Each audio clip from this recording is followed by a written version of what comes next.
Mala conducta científica. Capítulo 1 del libro Ética de la Investigación, Integridad Científica, de David Kopsel y Manuel Ruiz de Chávez. Para descargar el libro de forma gratuita, por favor acceda a la pestaña Documentos de los contenidos de esta semana en la plataforma, o bien desde conbioeticamexico.salud.gov.mx. El link está en la presentación. Mala conducta científica. Parece que cada vez es más común que las publicaciones científicas sean retiradas tras el descubrimiento de un fraude, tergiversación u otra mala conducta relacionada con la práctica científica o el manejo de datos.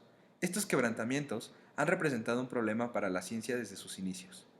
Si este fenómeno se da con mayor frecuencia en esta época, o más bien simplemente se ha vuelto más notorio gracias a la creciente toma de conciencia y la vigilancia, no es una cuestión relevante.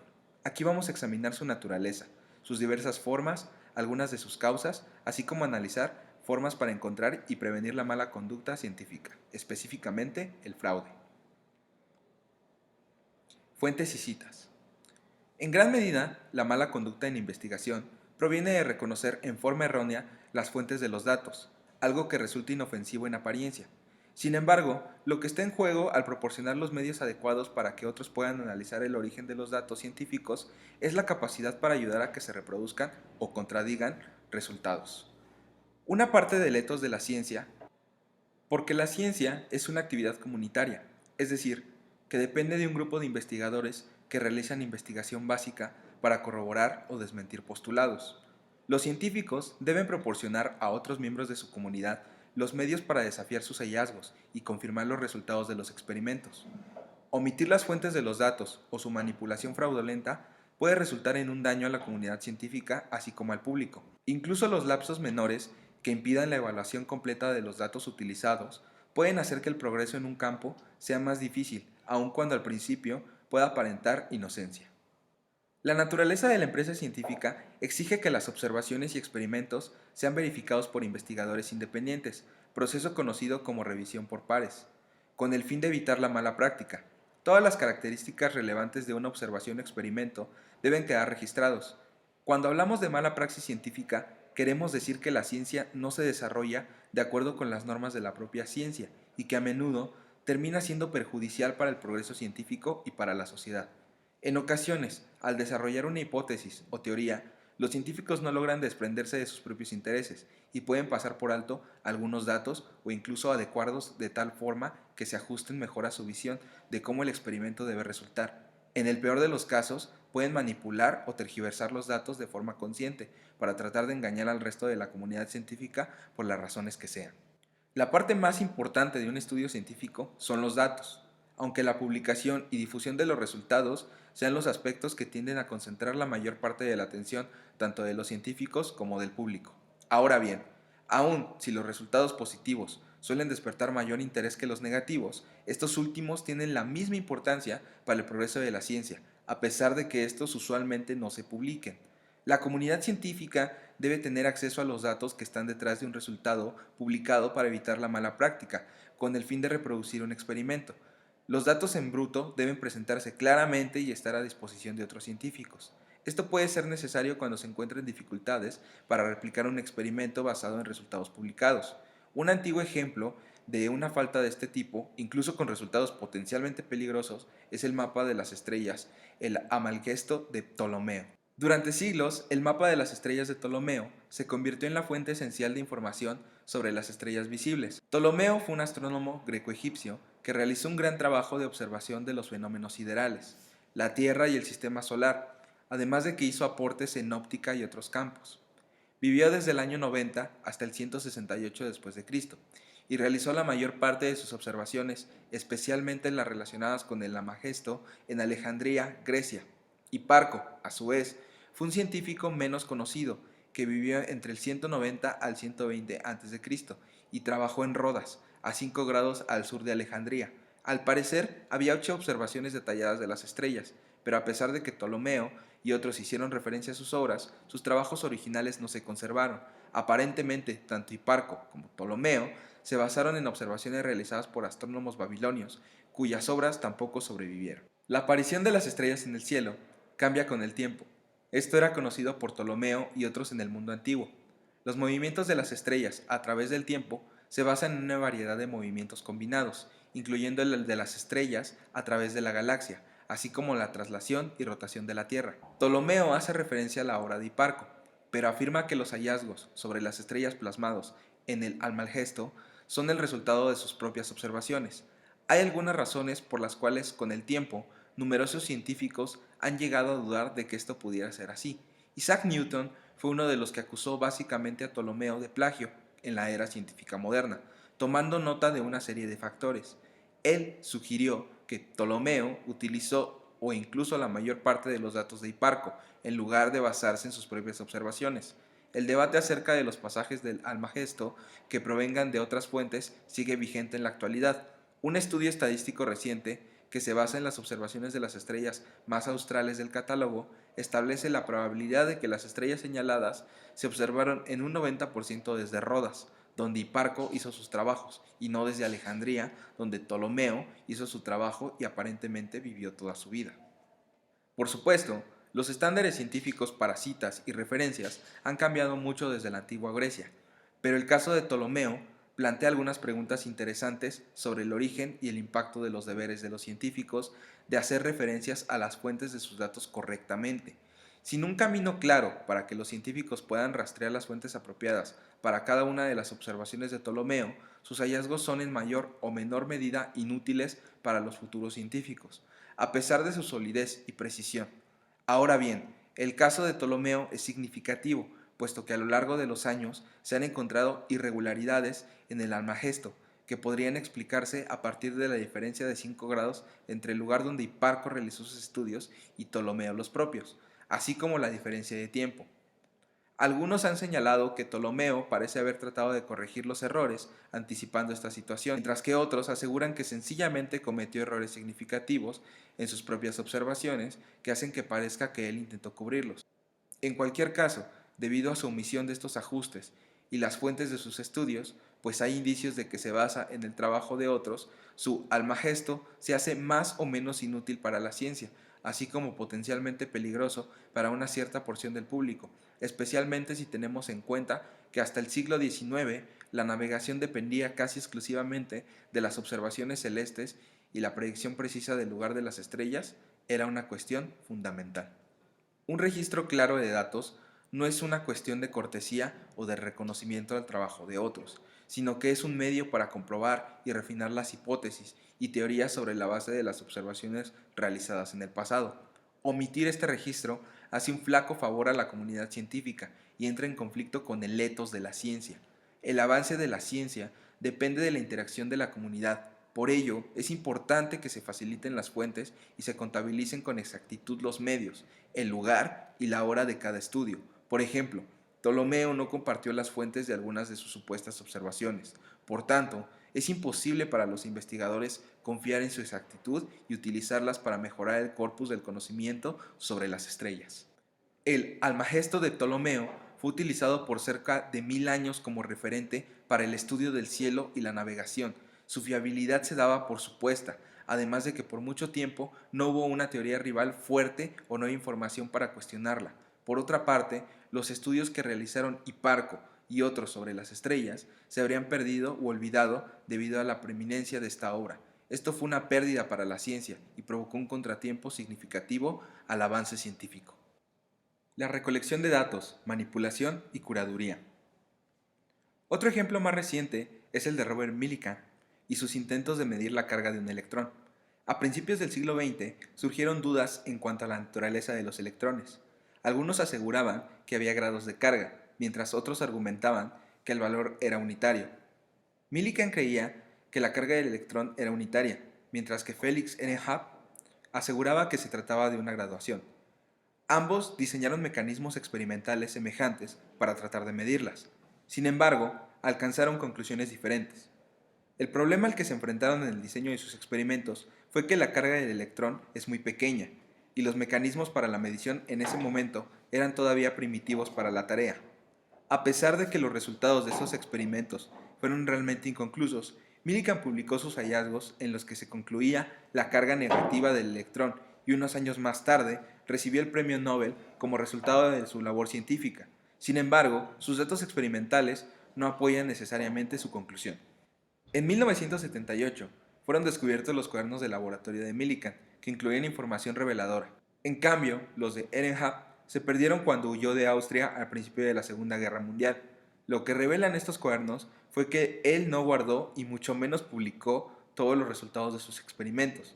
De acuerdo con ellos, efectuó su experimento con la caída de gotas de aceite, un total de 140 veces. Sin embargo, en su artículo publicado y por el que recibiría el premio Nobel, registró solo 58 casos, como se lee en el texto. En las figuras 2 y 3 se verá que no es más que una gota de las 58, cuya desviación de la línea asciende hasta un 0,5%. Es de notar, también, que este no es conjunto seleccionado de gotas, sino que representa todas las gotas con las que se experimentó durante 60 días consecutivos. Millikan, 1913, página 138, cursivas originales. Mientras tanto, en su cuaderno encontramos apuntes marginales sobre casos que parecen haber sido excluidos de sus cálculos finales. Por ejemplo, error alto, no servirá, puede trabajarse y probablemente está bien, pero el punto es que no es importante. Funcionará si encuentro el tiempo, agosto 22. O también, fue una ejecución fallida o efectivamente no funcionó. Parece que en varias ocasiones, cuando las gotas de aceite no se comportaban como Millikan esperaba, él simplemente dejaba el experimento y comenzaba de nuevo. En otras ocasiones, cuando las gotas de aceite actuaban de acuerdo con sus expectativas, Millikan hacía algunos comentarios bastante alegres en sus cuadernos en los que se recordaba que definitivamente debía utilizar esos resultados. Esto resulta preocupante, pese a que la hipótesis de Millikan ya se ha confirmado en repetidas ocasiones. Ehrenhard, por otro lado, también estaba obteniendo una variedad de resultados de sus experimentos, pero su reacción a los datos difería de Millikan, ya que esperaba un rango de resultados debido a su hipótesis de que los subelectrones tendrían diferentes cargas. Él interpretó estos datos desordenados como evidencia de su hipótesis. Millikan, en cambio, ajustó los datos sin informar al mundo para que se ajustaran a su hipótesis.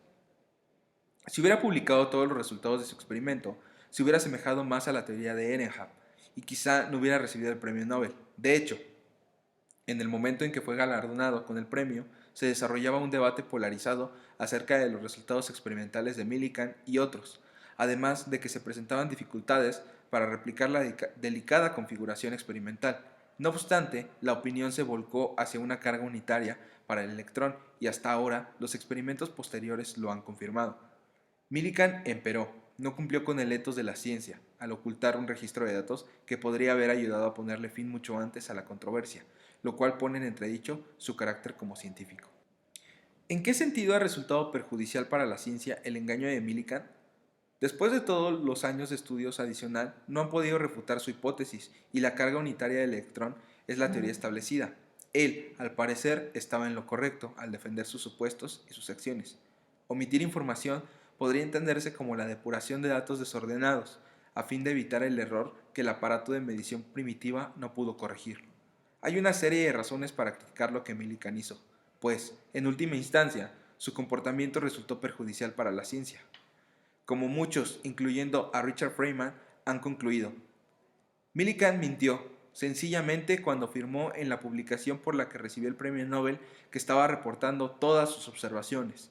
Actuó en forma que van contra la ética de la ciencia. Su decisión de descartar ciertos resultados se basó en su expectativa de los resultados, que buscaba confirmar su hipótesis sobre la carga de los electrones.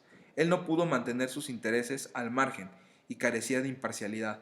Por ello, asumió que ciertos resultados fueron errores experimentales, que bien pudo haber sido el caso, considerando que el experimento era tan delicado y propenso a este tipo de errores. Sus acciones con base en este supuesto robaron al mundo científico importantes oportunidades para la investigación. Esto viola el principio de comunidad. Además, la publicación de Millikan y la certeza con la que la presentó causaron contratiempos al avance científico. La medición de Millikan de la carga del electrón estaba ligeramente equivocada, como señala Richard Feynman en su ensayo Cargo Cool Science. Después de los trabajos de Millikan respaldados por su premio Nobel, los científicos que midieron la carga del electrón con mayor precisión se mostraron renuentes a compartir sus datos, pues no coincidían con los de Millikan, a pesar de que sus hallazgos eran más precisos. Así como Millikan esperaba un resultado que se ajustara a su hipótesis, las mediciones de otros científicos fueron descartadas por no cumplir con las expectativas, en lugar de interpretarlo como datos que requerían de un análisis. En palabras de Feynman, el primer principio es que no hay que engañarse a sí mismo, y uno mismo es la persona más fácil de engañar, así que hay que tener mucho cuidado con eso. Después de no haberse engañado a sí mismo, es fácil no engañar a otros científicos. Solo hace falta ser convencionalmente honesto después de eso. Millikan, por desgracia, tanto se engañó a sí mismo, tal vez sin darse cuenta, como a la generación de científicos siguientes. No sería justo caracterizar las acciones de Millikan como fraude, pues su manipulación de los datos no fue engañosa, sino selectiva. Esto es, que se eligieron los datos que se ajustaban más estrechamente con su hipótesis, durante la conducción de un experimento que fue quizás el mejor medio para demostrarlo en el momento. Parece claro, incluso en los cuadernos de laboratorio, que ahora forman parte del expediente de este caso, que Millikan no tenía la intención de engañar, sino de perfeccionar su defensa de la carga unitaria del electrón a partir de los datos experimentales que mejor lo representaban. Su fracaso no fue la invención, sino el supuesto de la conformidad de la naturaleza a su propia visión. A veces los investigadores van incluso más allá de Millikan. La línea que divide lo que él y un sinnúmero de otros investigadores han hecho, tanto al engañarse a sí mismos como al resto de la comunidad científica y, en última instancia, al público, y la decepción deliberada, no siempre puede reconocerse a simple vista. Muy recientemente, en las áreas de la psicología social y del comportamiento, han surgido dos casos que ilustran cómo esa línea puede ser borrosa y, en el peor de los casos, rebasada. Correlación sin causalidad. Significativamente, reforzando el surgimiento de las obras modernas de la psicología positiva, que toman como punto de partida la propuesta de Norman Vincent Peale, plasmada en El poder del pensamiento positivo de 1950, encontramos un gráfico, ahora mítico, que demuestra científicamente que la proporción entre pensamientos positivos y negativos en personas exitosas y prósperas es aproximadamente de 3 a 1, 2.9013 para ser más precisos, a partir de ecuaciones matemáticas complejas. La obra que introdujo este número mágico se tituló Afecto positivo y la compleja dinámica de ofrecimiento humano, coescrito por Barbara Fredrickson y Marcial Losada. Ha sido citado miles de veces, pues proporciona la base científica para un nuevo grupo de libros de pensamiento positivo, incluyendo bestsellers como Flow, The Psychology of Happiness, de Mihaly Csikszentmihalyi, Authentic Happiness, Using the New Positive Psychology to Realize Your Potential for Lasting Fulfillment, de Martin Seligman, y Positivity, de Fredrickson. Tanto Seligman como Csikszentmihalyi habían prometido fundar una nueva psicología positiva y científica basada en la evidencia de su población conjunta. Positive Psychology and Introduction, publicado en 2000. Desafortunadamente, el trabajo de fundamentación llevado a cabo ha demostrado ser falso. La psicología positiva puede tener aspectos interesantes, pero la línea de Losada, citada incontables veces como soporte para el rol de la felicidad para alcanzar la prosperidad, no es el fundamento que se está buscando. El artículo de Fredrickson y Losada pretendía demostrar una correlación entre la positividad de un grupo de sujetos y su éxito mundano. Entre los entrevistados estaba un grupo de estudiantes universitarios. Su positividad se midió a través de entrevistas personales y luego se comparó con criterios objetivos en cuanto a su éxito en un medio académico, sus calificaciones. El artículo de Fredrickson y Losada hace referencia a un artículo anterior de Losada, en el que se defiende una relación de positividad expresada por los miembros de las reuniones observadas y el éxito de 40 de los equipos, utilizando correlaciones matemáticas aparentemente derivadas del cálculo diferencial que corresponden a la famosa ecuación de Lorentz, utilizada principalmente en la dinámica de fluidos. En el artículo con Fredrickson, el trabajo previo de Losada se cita como apoyo a la tesis sobre la proporción mágica entre positividad y éxito, además de que se brindan ecuaciones diferenciales en su demostración. Al final, las demostraciones matemáticas fueron una invención, y la supuesta proporción no se basa en ninguna ciencia sólida. En el trabajo The Complex Dynamics of Wishful Thinking de Nicholas J. L. Brown, Alan D. Sokal y Harris L. Friedman, el coeficiente de Losada y Fredrickson es desmentido, e incluso Fredrickson ahora ha concedido este punto. Sin embargo, continúa aferrándose a su tesis, a pesar de la falta de pruebas sólidas. La manera en que se establece la correlación entre los comportamientos observados, las determinaciones subjetivas de positividad y el éxito es arbitraria.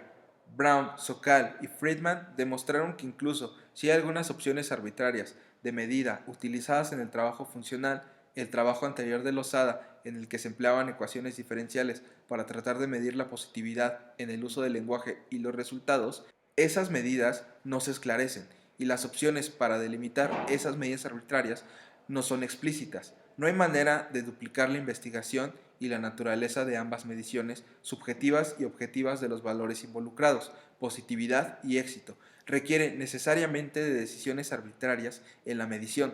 Son totalmente inadecuadas para la aplicación del cálculo diferencial y podríamos conseguir más o menos cualquier resultado deseado al cambiar los límites de nuestros valores en la medición, que al parecer lo que los autores hicieron para lograr su proporción mágica. Debemos ser muy escépticos ante este tipo de planteamientos. La correlación, aun cuando fuere posible, no es causalidad. El caso Fredrickson y Losada destaca por la forma en que nuevamente los datos y las matemáticas son utilizados por los investigadores para ayudar a confirmar algo sin el debido respeto por la forma en que se miden los datos correlacionados y luego representado. Habiendo alcanzado una conclusión acerca de algún tipo de relación entre la felicidad y la prosperidad, los investigadores parecen haber utilizado algunas formas espurias de recolección, medición y luego correlación de datos, así como una injustificada conexión entre los datos que se reunieron y una ecuación que da cuenta de la dinámica de fluidos. Como consecuencia, miles de científicos han utilizado su trabajo como base para nuevas conclusiones que, como en el caso de los rayos N, nunca se justificarían por la investigación básica. Al igual que en el caso de Millikan, es claro que esto no es un fraude y los investigadores pueden haberse engañado a sí mismos, sin el deseo de engañar a los demás, además de que estaban totalmente convencidos de la verdad y el valor de su investigación. El artículo de Brown, Sokal y Friedman manifiesta los errores metodológicos que Fredrickson y Losada cometieron en su estudio y debería servir como advertencia para los futuros investigadores que traten también casualmente de correlacionar datos complejos con efectos esperados, utilizando impresionantes, pero en última instancia ecuaciones matemáticas mal establecidas. Vale la pena señalar que Sokal alcanzó cierto renombre por el estudio de la mala investigación de manera totalmente independiente de este caso. El sesgo de una publicación como parte del problema. Una de las razones de la mala conducta descrita anteriormente es el deseo de publicar, ser el primero y tener un impacto. Este factor puede dar lugar a errores, generalizaciones apresuradas o incluso fraude. El sesgo de publicación por parte de los editores de revistas se da porque también desean tener un impacto. Para ello buscan artículos interesantes y propositivos. En otras palabras, hay una preferencia por artículos que muestren cierta correlación interesante o importante respecto a lo que no muestra ninguna. Ambos tipos de artículos, sin embargo, son valiosos para la ciencia. El sesgo de publicación significa que los investigadores pueden, ya sea consciente o inconscientemente, buscar correlaciones donde no las hay, a sabiendas de que sus 42 posibilidades de publicación mejoran significativamente con cierta correlación establecida. Alan Sokal, quien fue uno de los autores del estudio anterior que desacreditó el coeficiente de la felicidad, estuvo involucrado en un fraude notable en 1996. En ese caso tenía curiosidad acerca de la revisión por pares y el fenómeno que se dio en un número de revistas de humanidades que trataban el asunto de la ciencia dura como irrelevante para las humanidades o incluso perjudicial. Él presentó un artículo titulado Transgressing the Boundaries Towards a Transformative Hermeneutics of Quantum Gravity, en el que argumentó que la gravedad cuántica, una teoría emergente en la física, tenía implicaciones políticas progresistas. El artículo argumenta que la ciencia tradicional y sus métodos forman parte de una hegemonía cultural que debe ser rechazada en favor de una ciencia liberadora, libre del dogma de la ilustración y sus perjuicios culturales. El artículo era una completa tontería y Sokal lo escribió para comprobar si una revista de humanidades lo tomaría por lo que era, o bien optar por su publicación con base en nociones ideológicas independientemente de la teoría científica. Así fue aceptado y publicado en Social Text, una revista especializada en teoría social postmoderna. Poco después, Sokal reveló su fraude y causó un revuelo en los círculos académicos. Desde entonces, algunos han criticado este incidente por la falta de ética de Sokal en cuanto al engaño de los editores por la presentación de un artículo fraudulento. Sin embargo, para los propósitos de esta discusión, este escándalo ilustra claramente el sesgo de publicación. El artículo propone una serie de postulados polémicos e innovadores, aunque ridículos, además de que Socal contaba con las credenciales. Estos factores pueden haber contribuido a la publicación del artículo, cuando no debió haber ocurrido. Hubo un sesgo y por tanto se tomaron decisiones con base en criterios diferentes a la investigación. Este fenómeno puede ayudar a explicar cómo puede cometerse fraude en el ámbito de la publicación y cómo, en algunos casos, la consideración de otros criterios ajenos a la ciencia puede llegar a ser un modus operandi. Fraude. A veces, la forma y la intención detrás de la manipulación de los datos van más allá de un descuido, negligencia o imprudencia. Se trata, entonces, de forma intencional de un fraude hecho y derecho. Ningún caso moderno ilustra de mejor manera esto que el de Diederik Stapel, célebre por haber cometido una de las mayores cadenas de fraudes científicos. Su exposición contó con una gran cobertura por parte de los medios de comunicación. En la cima de su carrera como psicólogo conductual, era un profesor de tiempo completo con afiliaciones a 3 de las principales universidades de investigación en los Países Bajos. Entre sus numerosos retractores posteriores se encuentran un artículo en la revista Science, una de las 2 revistas de mayor impacto en el ámbito. Al igual que decenas de sus trabajos, este artículo se basó en datos fraudulentos. Las retracciones de sus artículos y capítulos hicieron un daño significativo a la ciencia, incluyendo a sus estudiantes, coautores, colaboradores, organismos de financiación y otros miembros de la comunidad científica quienes habían confiado en su trabajo aparentemente innovador. En muchos casos, los datos fueron completamente fabricados. Sabemos esto porque algunos de sus antiguos alumnos o colaboradores lo denunciaron, ya que él mantenía una estrecha vigilancia de sus datos y hubiera sido difícil descubrirlo de otro modo en ese momento. El fraude de Stoppel fue motivado por una serie de factores. Él estaba profundamente interesado en la psicología social, pero frustrado por el desorden de los datos que encontraba, así como por tratar de sistematizar esos datos en teorías coherentes. Por otra parte, fue impulsado por la ambición, quería ser grande en su campo, ser reconocido, citado y venerado. De esta manera, mediante la manipulación de datos en hojas de cálculo, comenzó agregando o quitando números aquí y allá para que se adaptaran mejor a lo que quería transmitir, similar quizás a Millikan, excepto que en lugar de descartar datos que no encajaban con la hipótesis, los modificó. Eventualmente, comenzó a fabricar datos conforme a sus hipótesis y continuó realizando publicaciones de alto valor hasta alcanzar cierto renombre en su campo. Hasta ahora se han retractado 54 de sus trabajos. Entre sus estudios se encuentra un artículo que alegaba que las personas que comen carne eran más egoístas que los vegetarianos, basado exclusivamente, al parecer, en datos inventados. El daño causado por el fraude de Staple es significativo y continúa manchando la reputación del campo de la psicología social. Por otra parte, ya que sus publicaciones han sido citadas cientos de veces por otros, estos trabajos se ven socavados. Millones de euros se gastaron en su investigación y aunque no hubo proceso penal en su contra, se vio obligado a brindar servicio comunitario y perder un porcentaje de su pensión por todo el dinero desperdiciado en este trabajo fraudulento. Conclusiones. Está claro que el ethos de la ciencia exige una relación cuidadosa entre los científicos, sus datos y la comunidad de investigadores, porque la ciencia es una actividad inherentemente comunal y porque nos obliga a asumir un estado de imparcialidad. No puede trabajarse bajo la suposición de que nuestras hipótesis sean ciertas. Además, se debe dar cuenta del proceso de registro de los datos y explicar claramente cómo se llega a las conclusiones. Ignorar estos deberes contraviene a la ética de la ciencia. Existen una serie de presiones institucionales que dan lugar al tipo de mala conducta que hemos comentado anteriormente, incluyendo la presión profesional y algunas cuestiones institucionales discutidas, como el sesgo de publicación, que distorsionaban el negocio editorial. No obstante, las instituciones de la ciencia se lesionan y la relación entre la ciencia y la sociedad se puede desvirtuar cada vez que sale a la luz este tipo de conducta. Esta es una amenaza para la propia ciencia y también para la sociedad con la que guarda una relación de dependencia.